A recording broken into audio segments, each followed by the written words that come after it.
Assalamualaikum warahmatullahi wabarakatuh. Kali ini Forum Pok Darwis Kabupaten Blitar mengunjungi Pok Darwis wisata religi Syekh Abu Hasan, Syekh Abu Mansur di Kuningan, Kecamatan Kanigoro, Kabupaten Blitar. Ikuti perjalanan saya.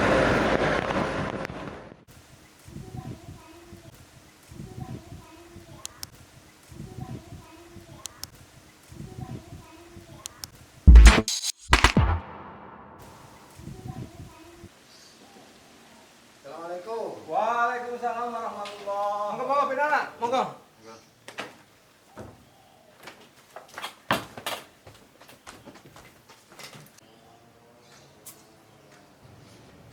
Assalamualaikum warahmatullahi wabarakatuh.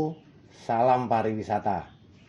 Kali ini Pok Darwis Kabupaten Blitar berkunjung ke Pok Darwis wisata religi Kuningan, Kecamatan Kanigoro, Kabupaten Blitar. Kita akan bertemu dengan pengelola-pengelolanya. Nah, salah satunya monggo diperkenalkan, Mas. Iya, saya Muhammad Haikal Asfari, perwakilan dari pengelola kelompok sadar wisata religi Syekh Abu Hasan, Syekh Abu Mansur, Kuningan, Kecamatan Kanigoro, Kabupaten Blitar. Dan beliau?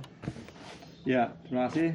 Saya Adnan Huda, Ketua BPD Kabupaten Ketua BPD Desa Kuningan Kabupaten Blitar.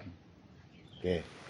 Nah, beliau-beliau ini adalah penggagas adanya wisata religi ini menjadi konsep wisata yang dulunya bukan, sekarang menjadi wisata religi yang terkonsep, yang sudah dikelola, dan alhamdulillah banyak pemberdayaan di sini.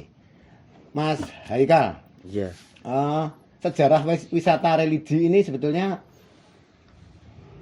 asal mula dari mana saja, Mas? Sejarah sedikit, sepenggal sejarah saja. Sepenggal sejarah sebelum dijadikan destinasi wisata religi, sebelumnya di sini itu sudah banyak peziarah. Oh, itu nggih. Peziarah dari kalangan keluarga, kalangan alumni pondok pesantren, dan kalangan santri seperti satu contoh santrinya Mbah Yai Soleh, Mbah Yai Abu Mansur, dan lain sebagainya. Kemudian tepat pada tahun 2018, saat itu bulan Agustus, ada salah satu orang dinas pariwisata itu mampir sholat Jumat di ini Masjid Kuningan Pondok Kidul. Salah satunya beliau. Salah satunya saat itu ya Pak Haji Arin Al-Huda selaku kepala bidang. Kepala bidang pariwisata dan beberapa temannya. Saat itu melihat orang ziarah kok banyak sekali. Terus punya obrol, bagaimana kalau peziarahan Syekh Abu Hasan, Syekh Abu Mansur kita perkenalkan secara lebih luas, nanti manfaatnya akan sangat banyak dan penuh barokah. Seperti itu, kurang lebih Seperti itu. Jadi ini sebelumnya hanya untuk ziarah, tapi sekarang sudah terkemas menjadi wisata religi. Juga tidak lepas dari beliau yang seorang BPD, sebetulnya juga seorang kepala bagian, Pak, kabak di pariwisata. Jadi pas banget ketika melihat momentum langsung tercetus ide. Pak Huda, Ya. awalnya jenengan ketika melihat kok langsung monggo dikelola ini, kesulitannya di mana, Pak? Ketika ngomong. Jadi begini, mimpi besar kami beserta teman-teman itu kan membesarkan wisata. Nah, otomatis kita kan mendorong bagaimana banyak wisatawan datang ke sini.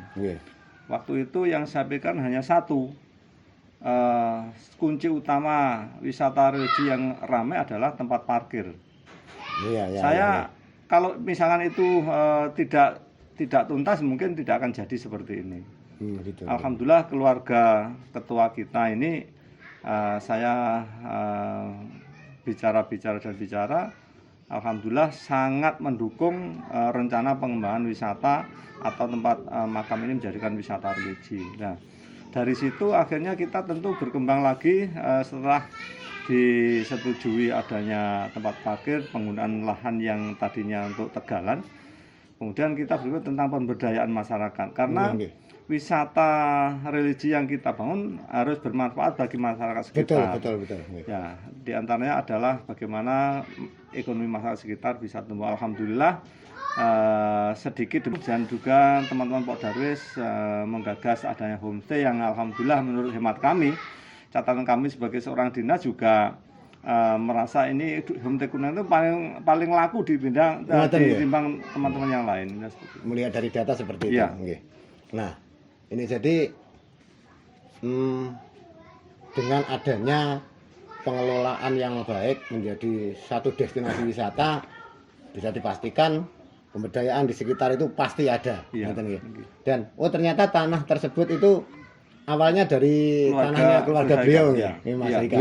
Iya. Terus Pak Huda punya angan-angan untuk kudune duwe parkir kan seperti itu. Iya, betul. Karena biasanya memang wisata religi itu mesti rombongan Pak, nggih, seperti Iya. nanti pas mampir di makam Bung Karno sekalian di Syekh Subakir itu biasanya pakai bis. Iya. Ya, sedangkan kalau nggak ada parkir kesulitan juga. Nggak mungkin, Nggih, nggak mungkin. betul. Mas Haikal, ini bangunan yang kita tempati ini memang bangunan zaman dulu apa sudah direhab Mas ini yang Ini adalah Pondok Kidul, biasa dikenal pondok tertua di Kabupaten Blitar. oh gitu nggih. Ya, pondok ini sudah direhab pada tahun 1880. 1880. Ya, rehabnya Rehabnya ini. ya, sampai sekarang belum dirubah sama sekali. Kecuali Kecuali hanya galar atau itu Oh, apa nggih. lantai-lantai Lantai yang- bambunya ini. Ya, lantai bambu. Kalau bambu pastinya bisa semakin lama semakin keropos, tapi yang di samping ini masih Original. pure, nggih. Dan ini sudah perlu diketahui bahwa ini adalah pondok tertua di Kabupaten Blitar. Jadi Ya. sebelum adanya pondok-pondok pesantren di Kabupaten Blitar ini pondok pertama nggih. Yang kiainya yang mondok di sini atau santri-santrinya yang sekarang cucu-cucunya juga menjadi kiai-kiai Iya. di pondok pesantren Di pastinya. nggih. Nusantara.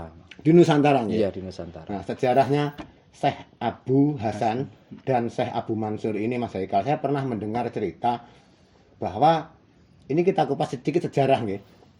Bahwa bambu runcing untuk perang 10 November di Surabaya. Surabaya ternyata disuplai dari sini. Itu benar nggak Mas?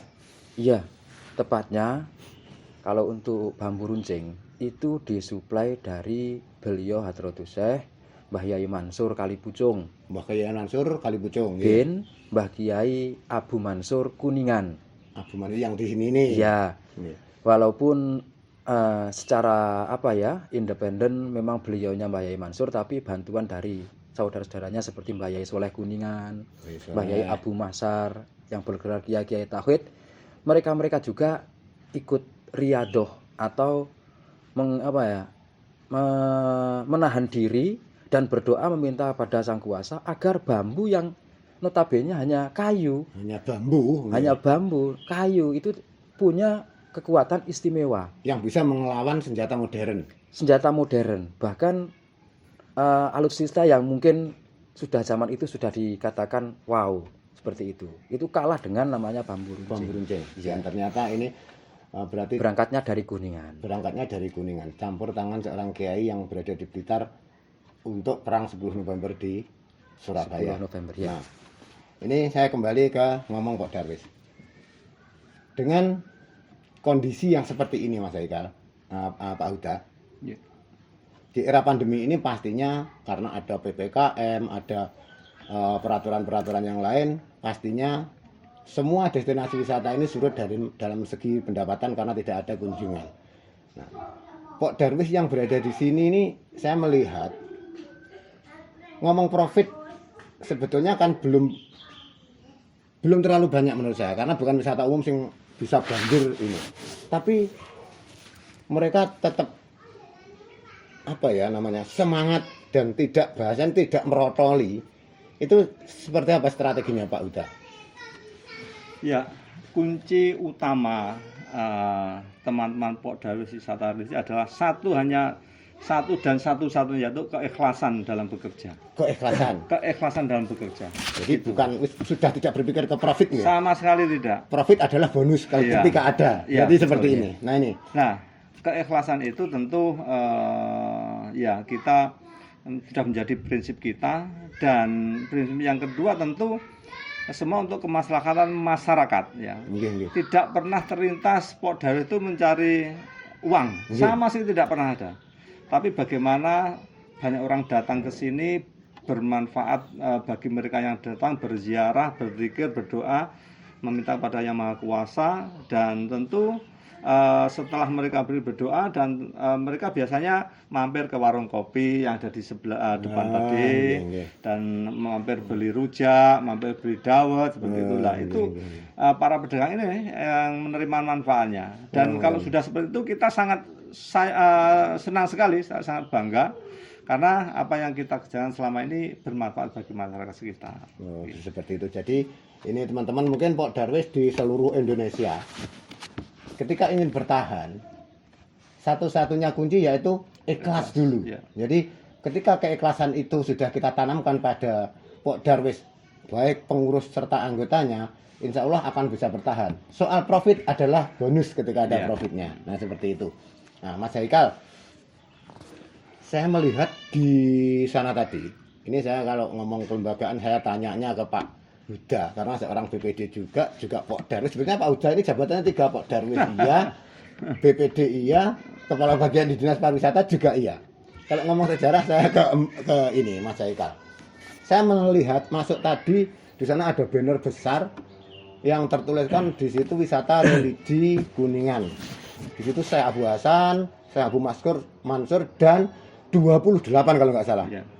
Itu tertulis semuanya kiai, 28 semuanya kiai.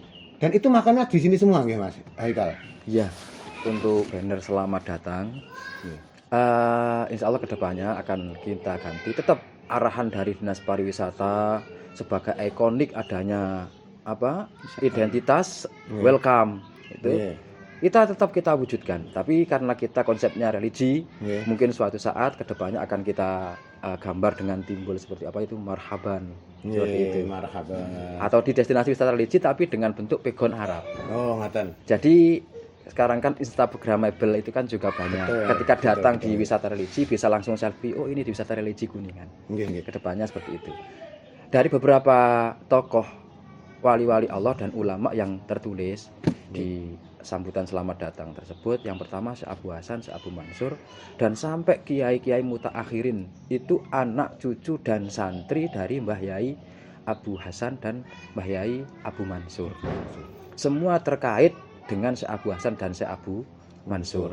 Bahkan dikatakan mungkin bukan anak cucu dari Syekh Abu Hasan, tapi Kabupaten Blitar pasti dinyatakan ada hubungan ilmiah dengan Kuningan. Iya, dengan Kuningan. Bahkan kalau yang mewajibkan istiqomah ziarah setiap tahunnya seperti Pondok Gondang, Pondok Mudangan itu sampai berapa puluh base dan elep. Kalau dulu base, kalau kemarin kan masih masa pandemi itu menggunakan elep ya. Ternyata memang 28 itu yang dimakamkan di sini itu ada silsilah nggih, paling tidak atau paling tidak itu santrinya dari beliaunya yang Syekh Abu Mansur atau Syekh Abu Hasan yang dimakamkan di sini. Iya, kebanyakan keluarga. Kebanyakan keluarga nggih. Iya, keluarga. Ini saya kembali ke Pak Huda lagi. Ya, dikit bungok-bungok. Sekarang kembali ke Pak Huda.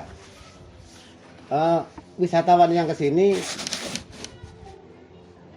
rata-rata dari mana saja? Pertama yang saya tanyakan, masih area Jawa Timur ataukah ada yang sudah luar Jawa Timur? Terus wisatawan yang kesini ini sekedar setelah ziarah mereka kondur atau pulang, apa juga ada yang sampai menginap seperti itu Pak Huda? Iya, terima kasih. Jadi sebagaimana tadi disampaikan oleh Mas Haikal bahwa sebagian penjara adalah keluarga. Akan tapi semenjak kita kelola di sekitar bulan Agustus 2018, Pak Darwis itu selalu mempromosikan eksistensi dari wisata religi ini. Sehingga setelah itu mulai tahun 2019 kemarin sudah mulai banyak kunjungan dari luar kota yang memang semata-mata ingin berziarah, bukan hanya ada hubungan keluarga, tapi sudah masyarakat secara umum sudah banyak yang berziarah ke sini. Bahkan sampai Sumatera itu sudah beberapa grup itu sudah banyak ya. Kemudian kalau di kota Jawa Timur tentu sudah banyak sekali ya, dari Malang, Surabaya, Sidoarjo, Banyuwangi itu sudah banyak sekali. Dan itu pernah beberapa kali saya tanya itu memang murni semata-mata ingin berziarah ke sini, berziarah ke makam Syekh Abu Hasan Syekh Abu Mansur. Tentu mereka pernah yang kita tanya juga dapat informasi dari website karena mereka pecinta wisata religi, sehingga banyak di antara mereka datang untuk menyatakan bahwa wisata di Kuningan ini seperti apa, dan tentu mereka melihat sejarah. Mereka juga menginginkan beberapa karomah yang ingin diharapkan dari adanya wisata religi seperti ini. Sehingga sampai hari ini pun sudah, menurut hemat kami, sudah banyak peziarah yang memang dari luar kota, dan tentu mereka ingin ngalap berkah ini seperti itu. Oh, seperti itu. Okay. Mas Haikal, strategi jenengan jadi kok darwisnya di sini, strategi pemasaran pariwisata yang jenengan pasarkan kan pastinya wisata religi ini, menurut jenengan seberapa besar ketertarikan, atau memang jenengan punya segmen tersendiri yang dibidik untuk maksud saya selain yang ada silsilah keluarga tadi, pastinya ketika sudah terkemas kan kita terkait pemasaran destinasi wisata religi ini memang unik. Saya katakan unik kalau destinasi wisata alam, buatan, dan lain sebagainya itu kan masuk pada mungkin BPW ya, Biro Perjalanan Wisata. Tapi kalau wisata religi ini lebih, pertama itu cenderung ke ormas agama Islam. Seperti gitu, halnya ya ada perkumpulan Nahdlatul Ulama dan Banomnya. iya. Terus kan itu tatarannya itu mulai dari pengurus ranting, terus pengurus anak cabang ya, MWC, terus ada di kabupaten, naik lagi wilayah sampai pusat. Oh, seperti Jadi itu. kita seperti itu ya. Karena apa? Tidak lain kan para alim ulama, para aulia itu kan menjadi guru spiritual dari warga-warga NU. Jadi kita lewatnya cukup hanya di itu organisasi kemasyarakatan agama Islam. Nah, ketika ingin melihat profil wisata religi Kuningan ini, mungkin ada websitenya atau yang lain, Ya. YouTube-nya, Mas? Ya, kalau untuk website nanti bisa diklik di www.syaikhoniabuhasan.com. Nah, ini saudara-saudara, bagi yang belum tahu dan ingin melihat profil dari desa wisata religi Kuningan, bisa klik www.syaikhoniabuhasan.com. Nah, di situ Atau dengan keyword Syekh Abu Hasan, Syekh Abu Mansur Kuningan sudah cukup. Karena rating kami lumayan di atas walaupun itu masih website gratisan. Nah, ini keywordnya seperti itu, Syekh Abu Hasan, Syekh Abu Mansur Abu Kuningan, Mansur, Blitar. Kuningan, Blitar. Cukup. Silakan diklik. Dan ternyata di sini banyak sejarah yang bisa kita tahu, dan banyak juga ilmu yang bisa kita dapat ketika masuk di sini, dan banyak juga. Monggo, nah, kita salam dulu bareng-bareng supaya pariwisata Kabupaten Blitar segera bangkit. Salam pariwisata. Sampun, Bapak, Mas Eka, kula nyuwun pamit remen. Monggo. Kok enggak jebok anu? Assalamualaikum. Waalaikumsalam warahmatullahi